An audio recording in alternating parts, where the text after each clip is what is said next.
다 함께 자리에서 일어나셔서 주기도문 찬양하시겠습니다.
거룩하신 하나님 아버지, 이 새벽에 주님께 나와 예배하게 하심을 감사합니다. 하나님, 주의 사랑하시는 백성들 깨어서 기도하기를 원하고 우리의 마음이 늘 주님께 감사하기를 간절히 소망합니다. 우리 마음의 헛된 것들을 불태워 주시옵고 성령의 불이 소멸되지 않게 하여 주시오며 늘 깨어서 주님 앞에 서게 하여 주시옵소서. 이 새벽에도 하나님을 사모하는 마음으로 이 자리에 모였습니다. 하나님, 우리의 열심보다 주님의 은혜가 더 크게 하셔서 우리 삶 가운데 날마다 주님의 은혜가 흘러 넘쳐나게 하여 주시옵소서. 메마른 땅이 하나도 없게 하여 주셔서 날마다 단비를 내려 주시옵고 주의 말씀으로 채워지게 하여 주시며 어려울 때마다 주님께 묻고 기도하는 주의 백성들이 다 되게 하여 주시옵소서. 말씀이 살아서 역사하게 하셔서 하나님, 우리 심령을 쪼개며 날마다 우리를 낮추며 주님 앞에 엎드리게 하는 귀한 말씀의 은혜를 얻게 하여 주시옵소서. 하나님, 대한민국 위에 주의 긍휼과 은혜를 베풀어 주실 줄로 믿습니다. 하나님, 또한 우리 명성교회에 주의 기름을 부어 주셔서 날마다 성령의 기름이 흘러 넘쳐나게 하여 주시오며 시냇가에 심긴 나무처럼 하나님 늘 푸른 잎을 내며 과실을 맺는 주의 귀한 교회가 되게 하여 주시옵소서. 선교의 사명을 주셔서 감사합니다. 국내외 선교의 사명을 잘 감당할 수 있도록 주님 날마다 은혜를 더하여 주시옵소서. 사랑하는 원로 목사님, 지금 멀리 에티오피아에서 많은 일을 감당하실 때 주님 은혜를 더하여 주시옵소서. 하나님, MCM 병원에 또 기숙사와 병동을 증축하는 과정에 있습니다. 하나님, 함께하여 주셔서 우리 아프리카 선교의 물꼬가 터지게 하여 주시오며 선교의 열정이 식지 않게 하여 주시오며 이 병원을 통해서 수많은 아프고 힘든 사람들이 주님께 나오는 은혜를 얻게 하여 주시옵소서. 하나님, 이 새벽에도 은혜 주실 줄로 믿습니다. 간증을 통해서 은혜 받게 하시고 말씀을 통해 깨어나게 하여 주시오며 하나님, 특별히 대신방을 준비하는 교구들 하나님께서 주시는 은혜를 사모하며 나가게 하여 주시옵고 준비하는 모든 그릇마다 하나님께서 채워주실 줄로 믿습니다. 이 모든 것을 감사함으로 아뢰고 우리를 사랑하시는 예수 그리스도의 이름으로 기도드립니다. 아멘. 자리에 앉으시겠습니다. 오늘 간증 들으시는 가정은 장원석 집사님, 김혜진 집사님 가정입니다. 우리 아들 희찬이가 있고요, 또 우리 김혜진 집사님 부모님 되시는 김익진 은퇴 안수 집사님과 심원숙 권사님까지 계십니다. 먼저 간증을 영상으로 드리고 그리고 찬양은 앞으로 나와서 하시겠습니다.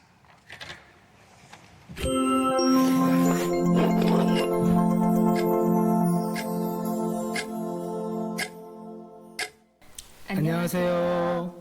예배위원회를 섬기고 있는 장원석 김혜진 집사 가정입니다. 저는 3대째 믿음의 집안에서 자라났고요. 태신앙으로 그냥 성전에 늘 있는 것이 당연한 그냥 생활로 그렇게 컸습니다. 저는 어렸을 때 교회를 다녔었던 적은 있는데 이제 자라면서 믿음 생활을 이어가지 못하다가 지금의 아내를 만나서 2007년에 명성교회를 처음 등록하게 되었습니다. 저는 그냥 숨 쉬듯이 너무 당연하게 믿음 생활을 해왔다면 늦게 믿었지만 남편 집사는 굉장히 순수한 믿음을 가지고 있다고 느꼈고 그런 생각에 비추어서 제 신앙생활을 다시 돌아보게 되는 그런 시간들이 있었던 것 같습니다.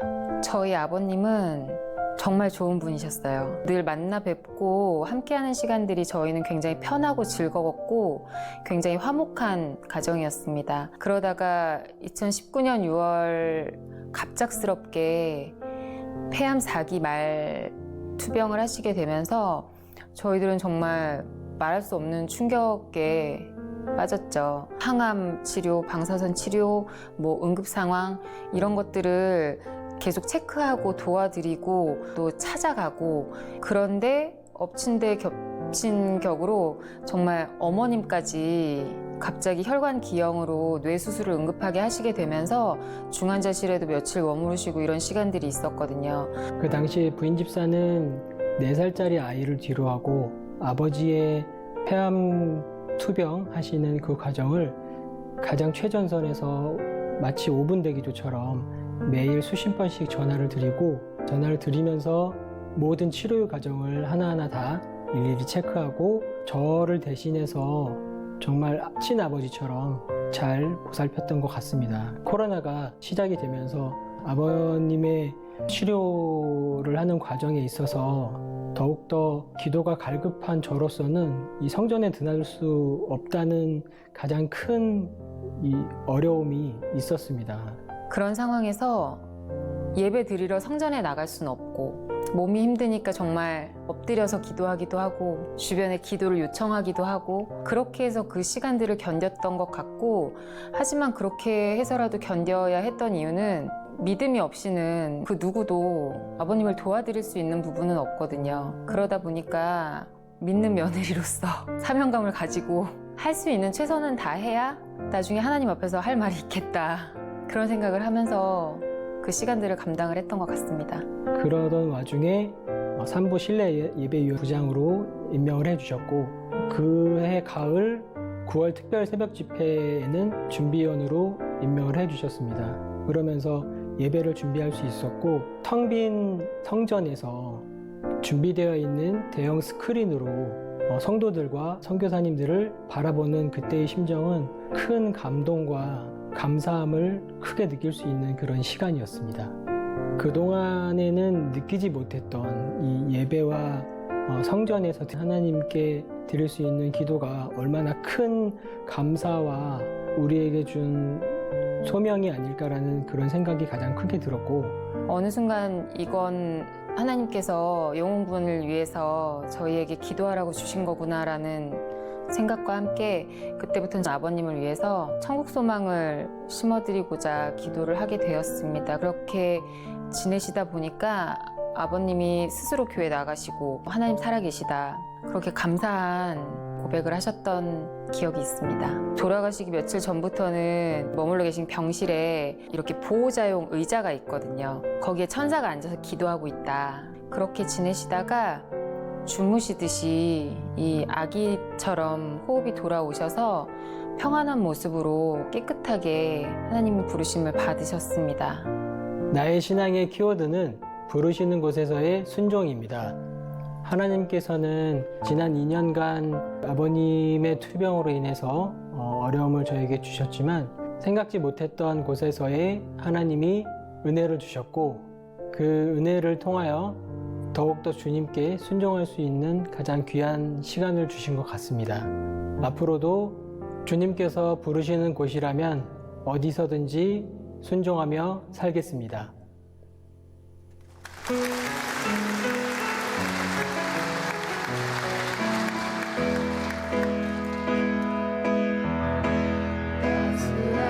성령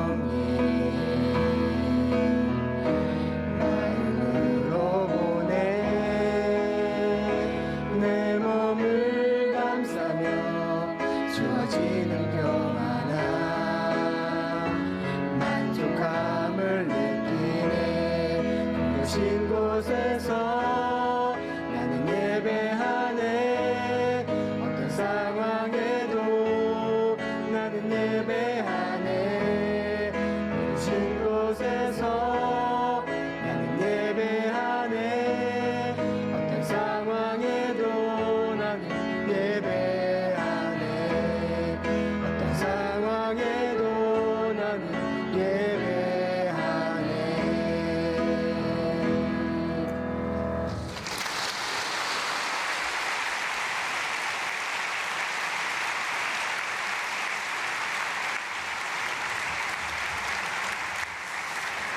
네, 큰 은혜와 감동이 있는 귀한 간증 감사드립니다. 함께 오늘 보실 말씀은 사무엘하 6장 1절에서 11절까지의 말씀입니다. 사무엘하 6장 1절에서 11절까지 말씀인데요. 우리 한 절씩 교독하시고 11절 말씀은 다 함께 읽도록 하겠습니다. 다윗이 이스라엘에서 뽑은 무리 3만 명을 다시 모으고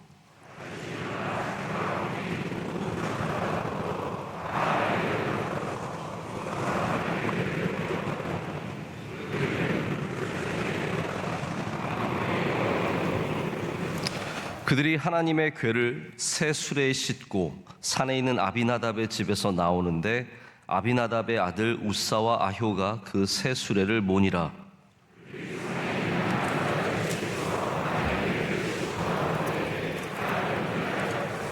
다윗과 이스라엘 온 족속은 잣나무로 만든 여러 가지 악기와 수금과 비파와 소고와 양금과 재금으로 여호와 앞에서 연주하더라.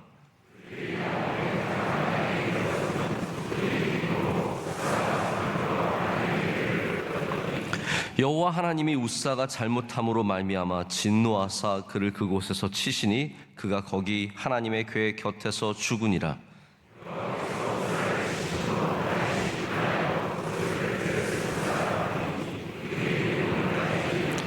다윗이 그날에 여호와를 두려워하여 이르되 여호와의 궤가 어찌 내게로 오리요 하고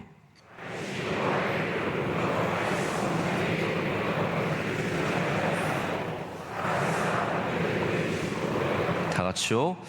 여호와의 궤가 가드 사람 오베데돔의 집에 석 달을 있었는데 여호와께서 오베데돔과 그의 온 집에 복을 주시니라. 아멘. 하나님의 말씀입니다. 오늘 제목은 첫 번째 행진의 실패라는 제목입니다. 첫 번째 행진의 실패의 제목입니다. 먼저 제가 지난주도 한번 이 변명을 드린 적이 있는데 제 목소리, 이 맹맹한 목소리에 대해서 양해를 좀 해주시길 바랍니다. 제가 이상하게 점점 알러지가 생겨가지고 이게 제가 특별한 문제가 있는 게 아니에요. 저 정상입니다. 그냥 알러지가 있어서 이게 계속 소리가 이렇게 되더라고요. 좀 양해해 주시기를 바랍니다.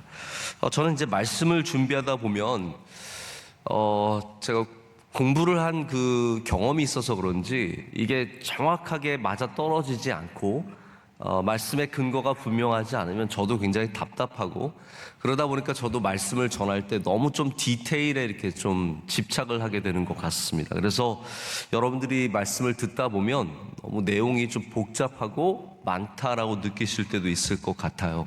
특별히 사무엘하 말씀을 읽다 보면 이게 역사다 보니까 여기 굉장히 성경의 다양한 정보들이 존재하고 이것을 제가 좀 잘 이어드리다 보면 어떻게 보면 전해야 되는 내용보다 이 역사의 팩트들을 제가 좀 찾다가 여러분과 이게 시간이 많이 지나가고 여러분도 들으시면서 좀 새벽에 정신없다, 무슨 말인지 모르겠다, 혹은 나는 그건 별로 듣고 싶지 않다, 이러실 수 있을 것 같아요. 그래서 제가 앞으로는 좀 새벽에는 그래도 좀 디테일보다는 좀 말씀의 내용에 그리고 은혜에 좀 초점을 맞춰서 좀 전하도록 하겠습니다.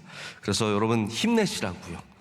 네, 너무 이 좀 다양한 내용들이 나올 때 너무 마음을 나는 안 들을래 포기하지 마시고 가능하면 최대한 간단하게 그리고 편안하게 좀 전해드리려고 노력을 하겠습니다.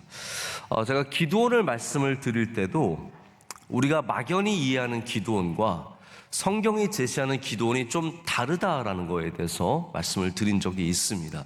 우리는 이제 기드온 하면은 당연히 여룻바알 그냥 가서 바알의 신전 무너뜨리고 하나님 앞에 충성하고 300용사와 함께 싸웠던 그런 기드온을 기억하지만 그 앞뒤 맥락들이 조금 다르다라는 것을 제가 말씀을 드렸습니다.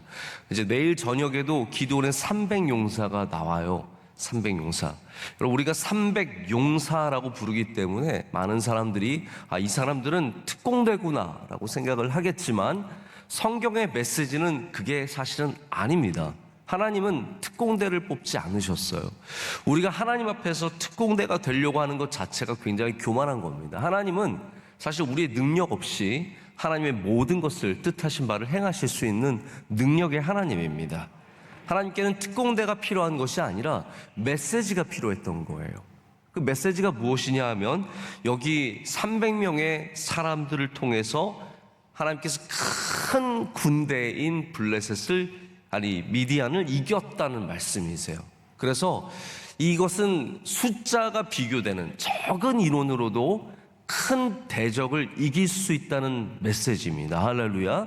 그게 메시지이지 여기에 300용사가 어떻게 뽑혔으며 그렇게 해야 뽑히는가? 이것은 사실은 그렇게 중요한 메시지는 아니라는 거예요. 여기 다윗이 법궤를 옮기는 장면도 오해가 많은 부분입니다. 그런 문제점들이 있습니다. 여기 다윗이 법궤를 옮기는데 상당한 실수가 있어요. 자, 우리는 이제 법궤를 옮기게 되기 때문에 다윗이 법궤를 사랑했고 그러니까 법궤가 또 옮길 때 춤을 췄고 근데 그 춤을 춘 장면은 오늘 여러분 분명히 아시길 바랍니다. 2차 행진이에요. 오벳 에돔의 집에 가서 석 달을 머물면서 오늘 말씀 마지막에 보면 복을 많이 받습니다. 그 다음에서야 이제 다윗이 이제는 가도 되겠구나라는 그런 하나님과의 합의가 이루어져서 그 다음에 여호와의 궤를 메고 그리고 행진을 하게 됩니다. 그래서 1차 행진과 2차 행진은 상당한 차이가 있어요. 굉장히 잘못된 부분들이 1차 행진에 많았었는데 그것을 2차 행진에 회복을 해서 다윗이 가게 되고 거기에 춤을 추고 기뻐하는 참된 아름다운 모습이 나오고 거기에 대해서 미갈이 동의하지 못하는 이런 이제 이야기들이 2차 행진에 나오고 1차 행진은 아주 여러 가지 흥미로운 부분들이 많이 있습니다. 자, 그런데 우리는 먼저 다윗의 순수함을 의심하지는 않습니다. 저도 이렇게 신앙생활을 하다 보면은 이분은 순수한 분이야. 그러니까 그거는 실수고 잘못한 부분이지 이분의 문제는 아니라는 생각을 가질 때가 있어요. 저희 교육자와도 함께 일할 때 보면 제가 이렇게 실수할 때가 있잖아요. 그거는 실수했기 때문에 제가 얘기는 할 수 있지만 그분의 순수함과 그분의 믿음과 그분의 열정에 대해서는 저는 아무런 의문을 갖지 않습니다. 실수한 부분에 대해서만 얘기를 하게 되는 거죠. 다윗도 마찬가지입니다. 다윗처럼 순수하고 동시에 강하고 능력 있는 믿음 있는 사람이 많지가 않습니다. 그런데 성경은 이렇습니다. 여러분, 성경은 다윗이 아무리 순수했을지라도 그의 잘못을 덮고 넘어가진 않습니다. 자, 여기 1차 법궤를 가지고 예루살렘 성으로 가져오는 이 장면에는 분명히 잘못된 모습이 있고 성경은 그것을 드러내어서 혹은 말하지 않음으로써 자, 여기 이제 어떤 부분은 드러내고 어떤 부분은 말하지 않고 이렇게 해서 다윗의 잘못들을 지적을 하고 있습니다. 우리가 이거를 어떻게 비교할 수 있냐면 성경 여러분도 이제 성경 읽다 보시면 특별히 구약 성경에는 사무엘 하 같은 경우에도 역대상에서 많이 다뤄집니다. 비교할 수 있는 본문들이 있어요. 그래서 오늘 이 이야기는 역대상 13장에 똑같이 나옵니다. 그래서 거기를 보면서 이런 부분이 있었구나라는 것을 보완해서 알게 되는 거죠. 자, 먼저 어떻게 법궤가 들어오게 되었는지 좀 여러분 기억을 하셨으면 좋겠습니다. 아주 오래전에 저희가 사무엘상 말씀을 나누고 있을 때, 그것도 초기에 이제 엘리의 두 아들들이 있었습니다. 이스라엘이 전쟁을 하게 되었어요. 전쟁을 하게 되었는데, 이 전쟁을 할 때 두 아들인 홈니와 비느하스가, 자, 우리 법궤를 가지고 가자. 법궤를 가지고 가면 이 군인들의 사기가 오를 것이다 라고 해서 법궤를 가져가다가 어이없게 그것을 블레셋에게 빼앗기는 일이 있었습니다. 자, 이게 한 몇 년 정도 전일까요? 한번 여러분 생각해 보세요. 한 20년 됐나? 30년 됐나? 얼마 정도 됐을까요? 미동도 안 하시네요. 전혀 생각을 시도조차 안 하시는 여러분들의 모습을 보면서 역시 새벽이구나라는 것을 알 수 있습니다. 자, 이 아벡 전투에 실로에서부터 법궤를 가지고 갑니다. 그런데 거기에서 그만 나중에 블레셋에게 빼앗기게 되죠. 이게 무려 70년 전 이야기입니다. 70년 전. 왜냐하면 엘리 제사장이 죽고 나서, 사무엘이 죽고 나서, 사울이 죽고 나서, 그리고 나서 한참 뒤에 지금 이제 다윗이 법궤를 가져오기 때문에 이 굉장히 긴 시간이 지난 거예요. 여러분 기억하십니까? 자, 우리가 여호수아 말씀도 나누었기 때문에 우리 교회를 계속 나오시는 분들, 말씀을 계속 들으시는 분들, 이게 다 연결이 되실 거예요. 여호수아가 가나안 땅에 들어가기 위해서 가장 먼저 한 것이 무엇이죠? 요단강에, 제가 질문할 때 꼭 대답 안 하셔도 돼요. 그러니까 여러분께 묻는 거라기보다는 거기에 대해서 다루기 위해서 말씀을 드리는 건데, 여호수아가 가나안 땅에 가장 먼저 들어가기 위해서 법궤를 먼저 요단강으로 들여보냅니다. 여러 레위인들과 제사장들과 각 지파 대표들이 이 법궤를 들고 요단강으로 들어가죠.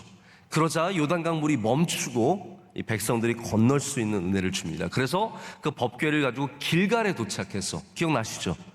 좀 생각나시죠? 길갈에 도착해서 그들이 하나님께 감사하고 12돌들을 세우고 그것을 기념했던 것을 기억하실 겁니다. 자, 길갈에 있던 이 법궤가 여러 곳을 거쳐서 엘리 때 보면 실로에 완전히 정착을 하게 된 것을 보게 됩니다. 그래서 법궤는 실로에 있었어요. 그러다가 이제 이 아벡 전투 때 먼 그 아벡까지 갔다가 거기서 그만 안타깝게 뺏기게 되고 마는 겁니다. 그 아벡에서 이 법궤는 아스돗, 여기도 굉장히 먼 거리예요. 남쪽으로 아스돗으로 옮겨왔다가 거기서 뭐 다곤 신상이 넘어지고 난리가 납니다. 그래서 이거를 보내죠. 그래서 가드로 보내고 에글론으로 보내요. 자, 에글론으로 보낸 것까지 기억나십니까? 안 나셔도 어쩔 수 없고요. 자, 근데 그 다음에 이제 블레셋이 깨달았죠. 아, 도저히 우리는 법궤를 가지고 있으면 안 되겠다. 이거는 분명히 뭔가가 있다라고 생각을 합니다. 그러나 거기에 또 반대 의견을 가진 사람이 있었어요. 아, 무슨 말이냐? 법궤가 무슨 능력이 있느냐? 이건 우연이다. 자, 그러면 우리가 한번 해보자. 법궤를 수레에 싣고, 자, 여기 아직 젖되지 않은 송아지가 있는 암소 2마리를 이 수레를 끌게 하자. 그래서 벳세메스로 보내는데, 가면서 암소가 좌로나 우로나 치우치지 않고 뒤를 돌아보지도 않고 그냥 곧장 벳세메스까지 가면 이거는 여호와 하나님께서 우리에게 벌을 내리신 거고, 그렇지 않으면 이건 그냥 우연이다 라고 해서 법궤를 보냅니다. 자, 그런데 벳세메스까지 가는 중에 소들이 어떻게 하나요? 그냥 일자로 쭉 가게 됩니다. 그러면서 블레셋도 아, 이게 하나님의 벌이었구나라는 것을 깨닫게 돼요. 그러면서 이것이 이제 기랏 여아림에, 오늘 보면 아비나답의 집에 가서 긴 시간을 머물게 되고, 그의 아들들, 바로 오늘 나오는 두 사람이죠. 이 두 사람이 이 궤를 맡아서 오늘도 이제 운반하고 돌보는 것을 보게 됩니다. 이게 이제 70년이 지난 거예요. 얼마나 긴 세월입니까? 그 가운데 다윗이 기특한 생각을 한 거예요. 자, 사울은 여기 법궤를 가져올 생각도 안 했어요. 다윗은 최소한 법궤를 가져올 생각을 했다는 거예요. 그럼 여러분 얼마나 다윗이 하나님 앞에 열심히 있는 사람이겠어요. 자, 근데 여기에 오늘의 메시지의 핵심이 있습니다. 우리가 아무리 많은 열심을 가져도 하나님께서 기뻐하시는 열심이어야 하지, 그냥 내 열심만으로는 안 된다라는 거예요. 우리의 열심조차도 하나님의 뜻에 합당해야 그 열심의 아름다움이, 그리고 그 열심의 열매가 맺힐 수 있습니다. 그것이 바로 오늘 다윗에게 주어지는 하나님의 경고이며 우사에게도 주어진 그런 하나님의 뜻이었습니다. 제가 다윗 이야기를 다시 한번 좀 말씀을 드리고자 합니다. 다윗이 지금 예루살렘을 취했습니다. 여부스족에서 예루살렘을 취했고, 그리고 블레셋을 무찔렀어요. 방금 전에 우리는 5장 말에 블레셋을 무찌른 이야기를 기억하고 있습니다. 그리고 나서 이제 법궤를 가져오려고 해요. 여기 바알레 유다라고 하는 곳에, 이것이 어디냐면 바로 기럇 여아림이에요. 똑같은 곳인데 그냥 이름을 다르게 적은 겁니다. 이 기럇 여아림에 가서 법궤를 가져오려고 해요. 자, 근데 여기 성경이 기록하고 있지 않는 중요한 부분이 있습니다. 쓰고 있지 않는 거죠. 무엇이 없습니까? 다윗이 하나님께 여쭙는 장면이 없습니다. 뭐 그냥 안 적은 거 아니에요? 아닙니다. 성경은 바로 그 부분을 적지 않음으로 다윗의 잘못을 지적하고 있는 겁니다. 다윗은 여호와께 원래 묻는 사람이었어요. 여러분, 다윗이 늘 하나님께 물었던 거 기억나십니까? 방금 전에 5장에 다윗이 블레셋과의 전투에 나가기 위해서 19절을 보면 다윗이 여호와께 여쭈어 이르되 내가 블레셋 사람에게로 올라가리이까. 이게 다윗이 늘 하나님께 묻는 방식이었습니다. 그런데 여기에서는 그 말씀이 나오지 않습니다. 자, 그러면 다시 말씀드리지만 뭐 그냥 성경에 안 적은 거 아닐까요? 그런데 다윗이 하나님께 묻지 않고 다른 것에게 묻는 장면이 역대상 13장에 나옵니다. 다윗이 처음에 법궤를 가져오기 위해서 누구와 의논했느냐? 이게 역대상 13장에 나오는데 누구와 의논했냐면 천부장과 백부장과 의논하는 장면이 나옵니다. 자, 그래서 우리는 다윗이 그냥 하나님께 물었는데 성경이 안 적었다가 아니라 다윗이 하나님께 묻지 않고 사람들의 묻고 그들과 의논하고 그들과 작전을 짜서 들어가는 장면을 보게 됩니다. 이것이 성경이 우리에게 전해주는 이야기의 핵심입니다. 하나님께 물었던 사람이 왜 법궤에는 하나님께 묻지 않았을까요? 자, 우리가 그 이유를 법궤를 가져오는 장면에서 다 이해가 됩니다. 제가 이 말씀을 오늘 어젯밤에 계속 연구를 하고 생각을 하고 고민을 하면서 한 가지 깨달은 게 있어요. 제가 주석에서도 찾은 건 아닌데 제가 말씀 속에서 좀 해석한 부분인데요. 이런 걸 한번 보겠습니다. 왜냐하면 이 법궤를 가져오는데 가장 큰 잘못이 여기 하나 있거든요. 제가 오늘 말씀을 첫 번째 행신의 실패라고 했잖아요. 모든 게 다 실패예요. 첫 번째는 하나님께 묻지 않은 게 실패입니다. 자, 여러분의 실패를 거슬러 올라가면 가장 첫 번째 단추에 뭐가 있냐면 하나님께 묻지 않은 것으로 꿰어지는 것, 여기에서부터 실수가 시작되는 거거든요. 다윗이 하나님께 묻지 않았어요. 자, 그 다음에 어떠한 실수가 있냐면 이게 중요한 실수입니다. 하나님의 궤는 원래 어떻게 해야 되느냐? 메어야 해요. 메어야 해요. 그래서 오늘 말씀에도 다윗은 매려고 했어요. 그것이 바로 2절 말씀에 있습니다. 2절 말씀 한번 보실까요? 이렇게 되어 있어요. 다윗이 일어나 자기와 함께 있는 모든 사람과 더불어 바알레 유다로 가서 거기서 하나님의 궤를 메어 오려 하니. 자, 다윗의 의도는 뭡니까? 메어 오는 것이었어요. 자, 길갈에 가기까지 가나안 땅으로 들어오면서 여호수아가 이 요단강으로 들어갈 때 다 메고 들어갔습니다. 심지어는 아벡 전투에 갈 때도 메고 갔어요. 여호와의 궤는 제가 아까 말씀드렸죠. 제가 성경에 일일이 다 말씀 안 드린다고 했는데 구약 성경의 신명기 레위기를 보면 여호와의 궤를 메어야 한다는 분명한 하나님의 지침과 명령이 있습니다. 자, 그런데 오늘 이 궤를 메러 갔지만 어떻게 바뀝니까? 어디에 실어요? 수레에 실어요. 이건 아시네요? 수레에 실어요. 이게 잘못된 장면이에요. 근데 왜 이렇게 됐냐라는 거죠. 왜 이렇게 됐을 것 같아요? 자, 생각을 해보십시오. 다윗이 처음에 하나님께 묻지 않고 누구에게 물었다고요? 천부장과 백부장들. 이 사람들은 누구입니까? 군인이에요. 이 사람들에게는 지금 법궤를 가져오는 것이 거룩한 일이 아니라 군사 작전이에요.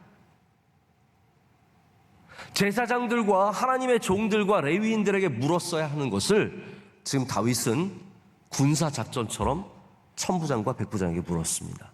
그렇기 때문에 이들은 당연히 이 법궤를 옮기는 과정에서도 군사 작전처럼 하게 됩니다. 아는 게 뭐가 있어요? 천부장이 무슨 율법을 다 알겠습니까? 백부장이 무슨 율법을 다 알겠습니까? 이들은 그냥 가서 그 큰 법궤를, 무거운 법궤를 안전하게 옮겨오기만 하면 되는 거예요. 그래서 이들이 가서 그 법궤를 수레에 실게 되는 겁니다. 자, 수레에 실었기 때문에 우사까지 이어지는 거예요. 이게 모든 문제가 처음부터 잘못됐다라는 것을 제가 반복해서 말씀을 드릴게요. 여러분, 우리는 다시 처음으로 돌아가야 합니다. 할렐루야. 기도로 돌아가야 합니다. 천부장과 백부장, 내 주변에 있는 힘 있는 사람, 능력 있는 사람, 권력 있는 사람에게 묻는 것이 아니라 하나님께 물어서 군사작전이 아니라 믿음의 작전이 되게 해야죠. 그런데 이것이 군사작전으로 변질이 되면서 법궤를 매지 않고 수레에 싣고, 그랬기 때문에 수레가 흔들리는 순간 우사가 그것을 잡게 되고, 그러면서 우사까지도 죽게 되는 이 끊임없이 연속적으로 일어나는 실패의 장면들이 나오게 됩니다. 자, 우리가 인생에 실패를 경험하게 되고 어려움을 경험하게 되면 왜 이렇게 됐을까라고 생각할 때가 있습니다. 마치 내 친구의 잘못인 것 같고, 내가 친구를 잘못 믿은 것 같고, 그리고 내가 잘못된 곳에 투자를 잘못 판단을 한 것 같고, 내가 잘못 결혼을 한 것 같고, 내가 잘못 직장을 택한 것 같지만, 여러분, 그 전에 연쇄적으로 일어나는 이 모든 일들 가운데 다시 처음 자리로 돌아가야 합니다. 우리는 항상 내 기도가 부족했구나, 내가 기도하지 못했구나, 내가 하나님 앞에 바로 서지 못했구나, 바로 그 자리로 돌아가야 된다라는 것이죠. 그래서 이 군인들은 무엇을 하든지 빠른 시간 내에 효율적으로 하는 것이 목표가 아니겠습니까? 당연히 사람이 끄는 것보다 수레가 끄는 것이 빠르겠죠. 이 어려운 일을 하는데 안전하게 가져가기 위해서는 사람이 메었다가 떨어뜨리는 것보다는 수레에 얹는 것이 더 낫다라고 생각을 했을 것입니다. 그래서 수레에 실었습니다. 편리성의 문제입니다. 우리는 무슨 일을 할 때 하나님을 향한 열정을 가진 다음에 그 다음에는 일을 편하게 하려고 합니다. 이게 제가 아까도 말씀드렸지만 저는 다윗의 순수성을 의심하지 않습니다. 하나님을 향한 열정을 갖고 있었어요. 그러나 문제는 뭐냐면 하나님의 뜻에 합당하게 한 것이 아니라 우리가 편한 대로, 우리가 생각하기에 좋은 대로, 이걸 하나님이 좋아하시겠지, 이렇게 하면 하나님이 기뻐하시겠지, 이렇게 하면 잘 되겠지라는 방식으로 했다라는 것이죠. 여기 또 하나의 문제는 뭐냐면 왜 수레에 실었을까요? 첫 번째, 제가 편리성의 문제라고 말씀드렸어요. 군사작전이기 때문에. 근데 두 번째 문제는 뭐냐면 이것이 바로 블레셋이 했던 방식을 따라했다라는 것의 문제입니다. 자, 기억나십니까? 제가 아까 베세메스로 법궤를 보낼 때 암소 2마리에 수레에 실어서 보냈다고 말씀드렸죠. 똑같은 거예요. 지금 이스라엘이 따라할 게 없어서 블레셋을 보고 따라하냐고요. 블레셋 사람들이 수레에 실은 거 보고 그걸 기억하고 있다가 이거 따라하는 게 이게 말이 됩니까? 아마 블레셋은 그들의 신을 옮길 때 수레에 싣고 옮겼을 거예요. 바알이든 뭐 다곤이든 아스토리스는 무슨 신이 되었던 아마 수레에 실어서 옮기는 것이 정형화되었을 것이고 그들이 그것이 즐겨하는 방식이었을 것입니다. 근데 이스라엘이 여호와 하나님을 기억하지 못해서 그 말씀을 기억하지 못해서 블레셋을 따라한다는 것이 얼마나 안타까운 일입니까? 여러분, 하나님은 하나님께서 기뻐하시는 방식으로 섬김을 받기를 원하십니다. 우리가 보기에 좋은 것, 우리가 보기에 편한 것, 세상의 아름다움을 가져오지 마시고 하나님이 기뻐하시는 것을 기억하기를 간절히 소망합니다. 저는 우리 명성교회가 열심히 있는 교회라는 거에 대해서 의심을 하지 않습니다. 우리 명성교회 열심히 있어요. 그런데 이 열심을 우리 하나님이 기뻐하시는 열심으로 간직하기 위해서는 하나님이 기뻐하시는 것이 무엇인지에 대해서 관심을 가져야 합니다. 하나님께서 뭘 좋아하시지? 하나님께서 무엇에 기뻐하셨지? 하나님께서 무엇을 즐거워하시는지에 대한 그 분별력이 있어야 하나님을 기쁘시게 하는 교회와 가정과 우리들이 될 줄로 믿습니다. 그래서 이들은 음악을 연주했지만 하나님 앞에 공허한 음악이 되어버리고 말았습니다. 우리의 열심이 하나님의 뜻과 어긋나와 있으면 그 하는 모든 행위가, 심지어 그것이 음악을 연주하는 행위일지라도, 찬양일지라도, 아름다운 노래일지라도 하나님 앞에 아름다울 수가 없습니다. 아름다울 수가 없습니다. 제가 레위기를 강해한 적이 있는데요, 레위기 말씀을 나누면서 제가 그때 필립 얀시가 한 말이 굉장히 기억이 났어요. 하나님은 레위기의 말씀을 전하시면서 이것을 마치 불처럼 우리에게 주셨어요. 불. 근데 어떤 불이냐면 능력 있는 막 방사선이 나오는 그런 핵같이 우리에게 주신 거예요. 여러분, 핵은 열정으로 다룰 수 없습니다. 나는 핵을 잘 다룰 거야. 아무리 열정이 있어도 핵을 만지는 순간 우리는 방사능에 오염이 되고 그리고 죽여버리게 됩니다. 하나님의 말씀은, 하나님의 능력은 핵과 같다라는 거예요. 이거는 하나님이 주신 말씀대로 다루어야 되는 거예요. 여러분, 핵을 다루든 뭐 반도체를 다루든 그 매뉴얼이 있잖아요. 들어갈 때 뭐 이렇게 촥촥촥촥 하고 그다음에 뭐 다 청소하고 그리고 그 수트를 입고 들어가서 만질 때도 버튼을 누르고 다 모든 방식들이 있는 것은 살기 위해서예요. 열정만으로 안 된다는 거죠. 하나님의 말씀도 지금 우사가 이거는 하나님의 핵을 그냥 자기가 마음대로 만진 거예요. 흔들린다고 해서 가서 만졌는데 그것이 그에게 큰 저주가 되어버린 것이죠. 여러분, 하나님의 말씀은 하나님의 뜻대로 행할 때 능력이 있는 줄로 믿습니다.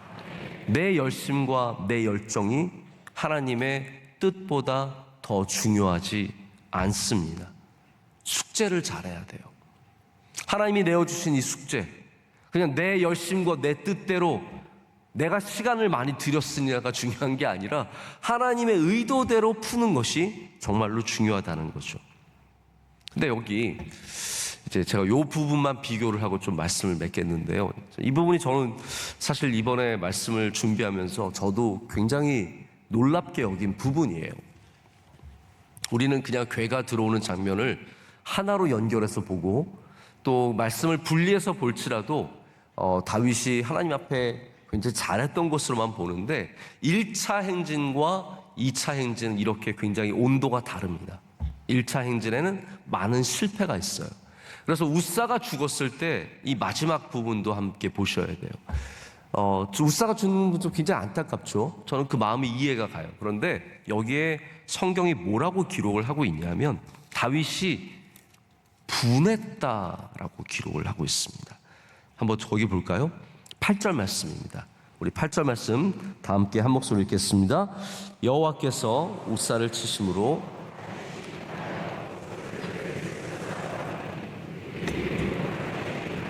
아멘. 저는 여기 정말 의문이 들 정도로 다윗의 자세가 건강하지 않아요. 우사가 죽자 분했다라는 거예요. 분했다는 말이 무슨 말이에요? 화가 났다는 말이에요. 다윗이 지금 분노했어요.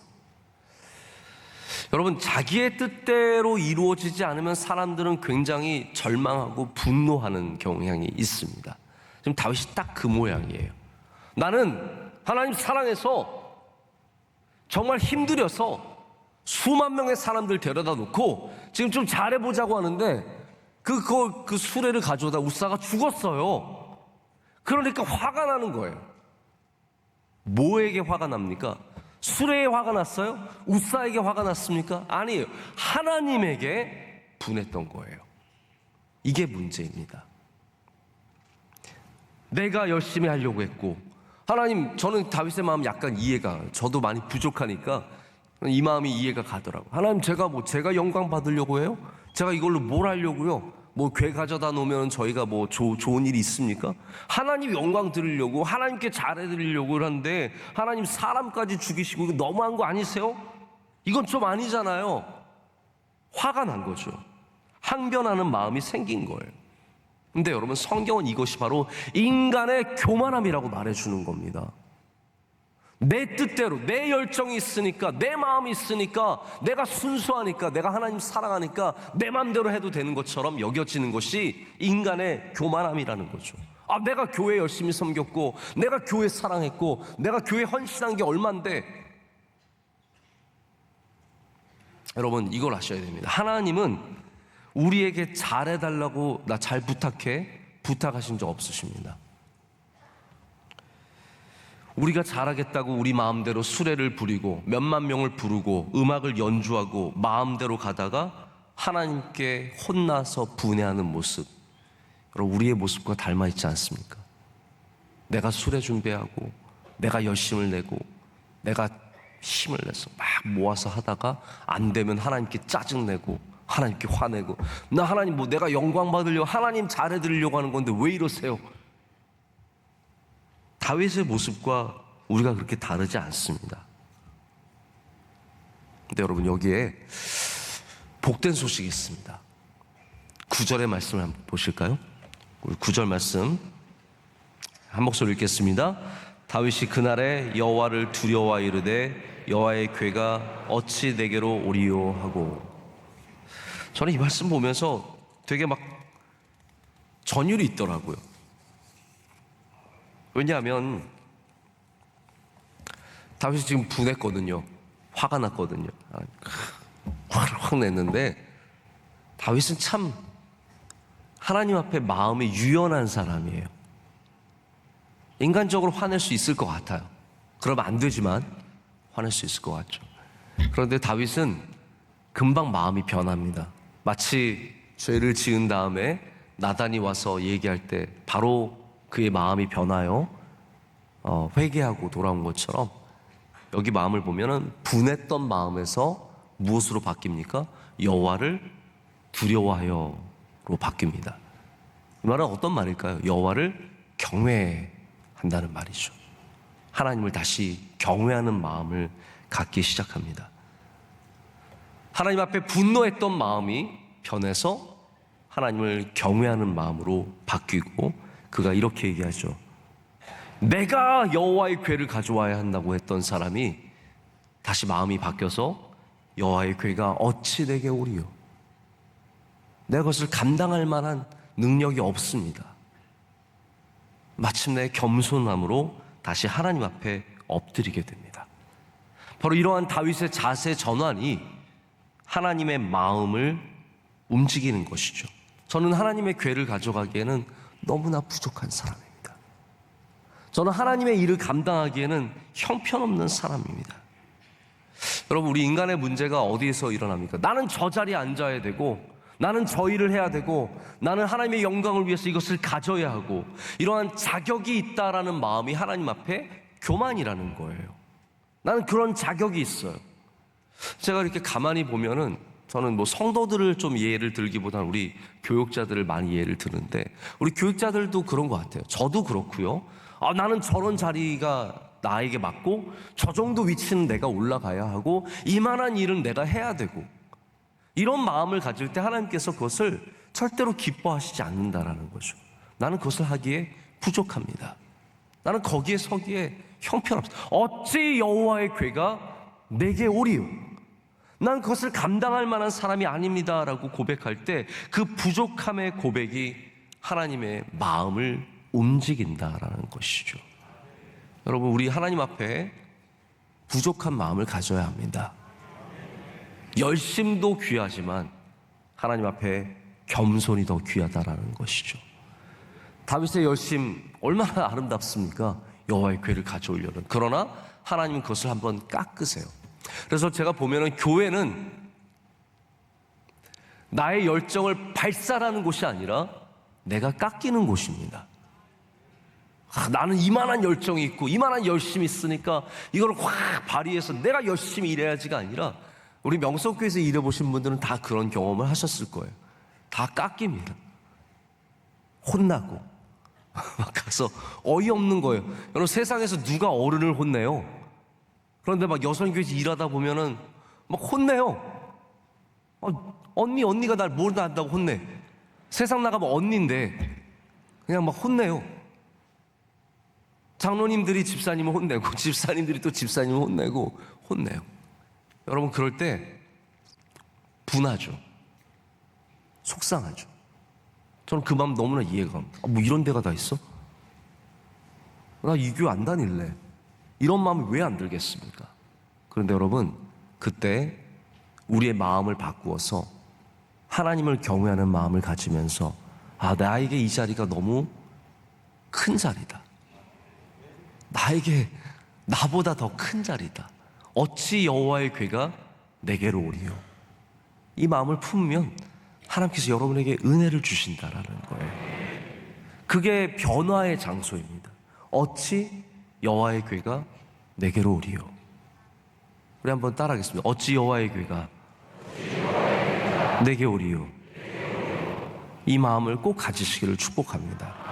나는 그 자리가 너무 나에게 큰 자리고 귀한 자리고, 나는 거기 합당하지 않은 부족한 사람입니다. 나는 하나님을 두려워합니다. 이런 마음을 품을 때 우리의 1차 행진이 멈추고, 그리고 오벳 에돔의 복이 거기서부터 시작되는 줄로 믿습니다. 오늘 말씀은 하나님을 향한 열심이 많은 우리들, 오늘 새벽에 모인 여러분들은 하나님을 향한 열심이 얼마나 많겠습니까? 우리 모두가 드려야 하고 경청해야 하는 말씀인 줄로 믿습니다. 우리 마음대로가 아니라 하나님의 뜻대로, 우리가 그 자세를 잃지 않을 때 우리 명성교회는 여호와의 궤를 받게 되는 그런 은혜를 누리는 그런 교회가 될 줄로 믿습니다. 오늘 귀한 간증 진심으로 감사를 드립니다. 우리 장원석 집사님과 김혜진 집사님, 우리 지금은 소천하신 우리 장원석 집사님 아버님, 너무나 귀한 투병의 시간을 잘 감당하시고 또 이렇게 간증으로 나눠주심을 감사를 드리고, 또 우리 김혜진 집사님 부모님 되시는 우리 김혜진 집사님과 심원수 권사님도 함께 오늘 이렇게 찬양을 주셔서 너무나 큰 은혜가 되었습니다. 우리 희찬이도 건강하고 복되게 잘 크고 우리 하나님께서 귀하게 쓰시는 가정이 될 줄로 믿습니다. 귀한 은혜 감사드리고 박수로 축복하겠습니다. 감사합니다.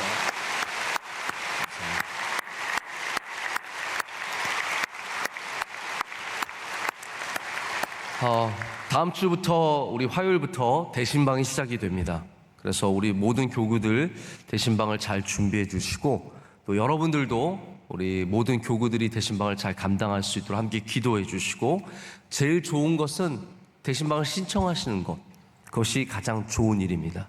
그래서 자꾸 교회에서 혹은 뭐 전화로 이렇게 대신방을 미루지 마시고, 여러분 마음에 어려움이 있어도 원하시면 하나님께서 거기에 은혜를 주십니다. 그래서 불편한데 그런 생각 드시더라도 대신방을 받아보시면 그게 얼마나 좋은지 분명히 경험하실 거라고 믿습니다. 그래서 안 받으시는 분들 없이 모든 분들이 받아서 이 대신방을 통해서 다시 교회와 연결되시고, 구역과 교구와 연결되시고, 우리 하나님과 깊이 연결되는 우리 모두가 되기를 간절히 소망합니다. 우리 준비하시는 모든 교구들을 위해서 박수로 축복하겠습니다.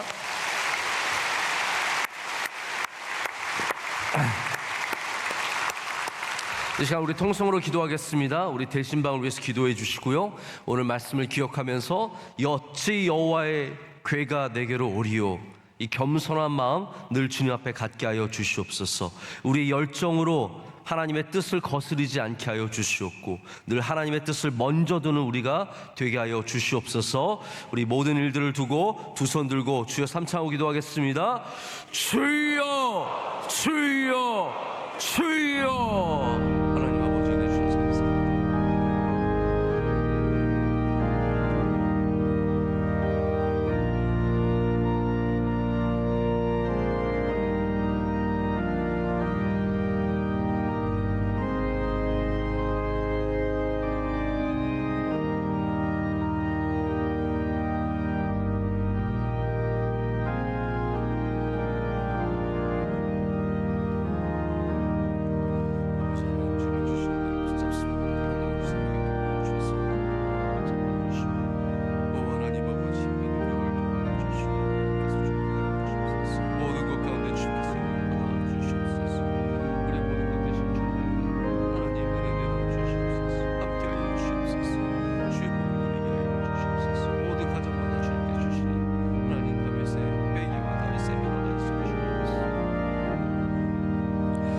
하나님 아버지 감사합니다. 오늘 4월의 마지막 날에 주님께 나와 예배하게 하심을 감사합니다.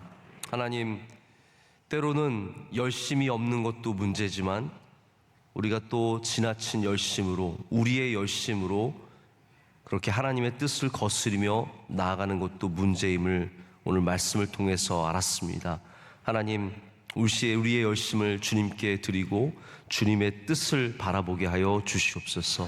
주님의 뜻대로 행해서 수레가 아닌 어깨에 메고 하나님, 우리의 마음대로가 아니라 하나님의 뜻에 합당하게 움직이는 우리 모두가 되게 하여 주시옵소서.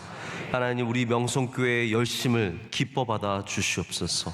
잘못된 방향으로 나아가지 않게 하여 주시옵고 늘 주님 앞에 겸손하게 묻고 주님의 뜻을 따르는 그런 교회가 되게 하여 주시옵소서.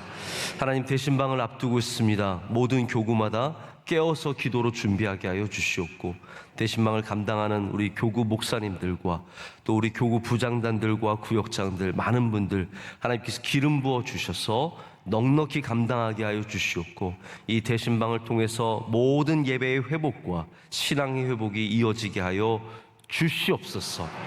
하나님, 또 5월달을 준비하고 있습니다. 어린이 주일과 어버이 주일과 스승의 주일, 이 귀한 날들을 준비할 때 주님께서 우리에게 은혜를 주셔서 교회 구성원 모든 한 분 한 분에게 충만한 은혜가 있게 하여 주시오며 우리 어린이들에게 소망을, 주님의 사랑하는 귀한 어른들에게, 부모들에게 믿음을, 그리고 함께 교회를 섬기며 주님의 귀한 일들을 감당하는 교사들에게는 하나님의 풍성한 은혜가 있게 하여 주시옵소서.